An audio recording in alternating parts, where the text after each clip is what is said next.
समंदरों और रेगिस्तानों के संगम पर वाक़या एक सरजमीन सल्तनती ओमान। ये वही ओमान है जिसकी हवाएं सदियों से तिजारत और तहजीब का पैगाम लिए आती रहीं कि बहरी जहाज बहर हिंद को चीरते हुए अफ्रीका के साहिलों तक पहुंचते तो कभी हिंद, चीन और अरब के बीच पल का काम करते। अमान की तारीख फतूहात से कम और इल्म, बर्दाश्त और तिजारत से ज़्यादा जानी जाती है। 7वीं सदी में जब इस्लाम की रोशनी जजीरा निमा अरब में फैली तो अमान के लोग सबसे पहले इस्लाम कबूल करने वाली अक़वाम में शामिल हुए। यहाँ के बादशाह जाफ़र व अबद बराह रास्त रसूलुल्लाह के सहाबी बने और इस्लाम को ईमान के कोने कोने में पहुँचाया। कुरून वस्ती में अमान एक अजीम बहरी ताकत बन गया। मस्कत की बंदरगाह दुनिया के सबसे मसरूफ़ तिजारती मराकज़ में से एक थी।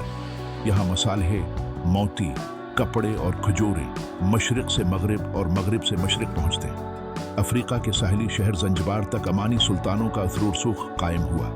लेकिन हर ताकत की तरह ओमान को भी आजमाइशें आईं। कभी पुर्तगाली काबिज़ हुए, कभी अंग्रेज़ असर व रसूख़ बढ़ाने लगे, मगर अमानियों ने हमेशा अपनी आज़ादी और शनाख्त को बचाने के लिए जदोजहद की।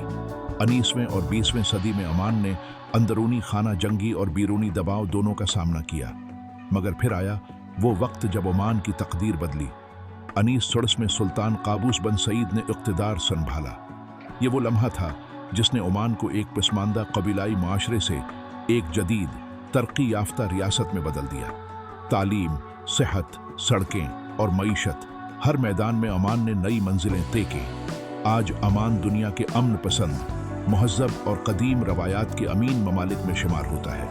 यहाँ की सकाफत, लिबास, मूसीकी और फ़न तामीर अरब वरसे की झलक दिखाते हैं। और सबसे बढ़कर ये कि ओमान आज भी अपने सफारती किरदार और एतदाल पसंदी की वजह से मशरिक़ी वस्ती का प्रस्कून दिल कहलाता है। ये है ओमान की कहानी, समंदरों की खुशबू, रेत के तूफ़ान और एक ऐसी सरजमीन की आवाज़ जो सदियों से दुनिया को ये सबक देती रही है।